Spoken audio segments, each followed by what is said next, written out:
Désigné pour présider à la tête de la Banque des États de l'Afrique centrale le 9 février 2024, Yvan Sana Bangui a été installé dans ses fonctions ainsi que 5 des autres membres du gouvernement de l'institution financière le 1er mars 2024. Yvan Sana Bangui prend les rênes de la BEAC dans un contexte de vulnérabilité des économies de la sous-région, instabilité due notamment à la pandémie de Covid-19 et au conflit russo-ukrainien. Le nouveau gouverneur de la BEAC mesure les défis. Je suis conscient notamment des défis qui s'imposent à moi. Je mesure pleinement les enjeux.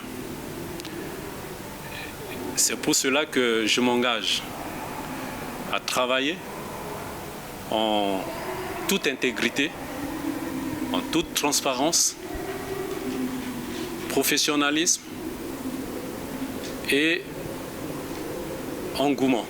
Yvan Sana Bangui inscrit dans les grands axes de son mandat la lutte en faveur de l'éradication de l'extrême pauvreté dans la sous-région CEMAC en travaillant à consolider la stabilité monétaire et financière, maîtriser l'inflation, mais aussi arrimer les systèmes de paiement à ceux en vigueur dans d'autres pays du monde, renforcer le partenariat avec les opérateurs de téléphonie mobile et de la FinTech. À titre de rappel, la RCA avait fait adopter le Sango comme crypto-monnaie, une opération qui n'a pas prospéré, notamment en raison de ce que la crypto-monnaie n'avait pas été approuvé par la BEAC. L'un des défis également majeurs auxquels la CEMAC est confrontée aujourd'hui, c'est l'inclusion financière.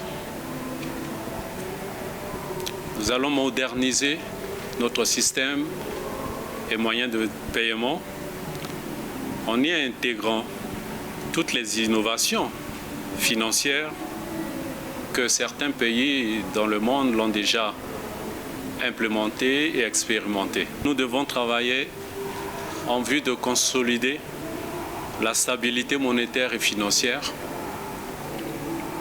maîtriser l'inflation galopante. La Centrafrique, à travers Yvan Sana Bangui, prend ainsi ce poste qui est rotatif entre les pays membres de la BEAC pour la première fois, et ce pour un mandat de 7 ans.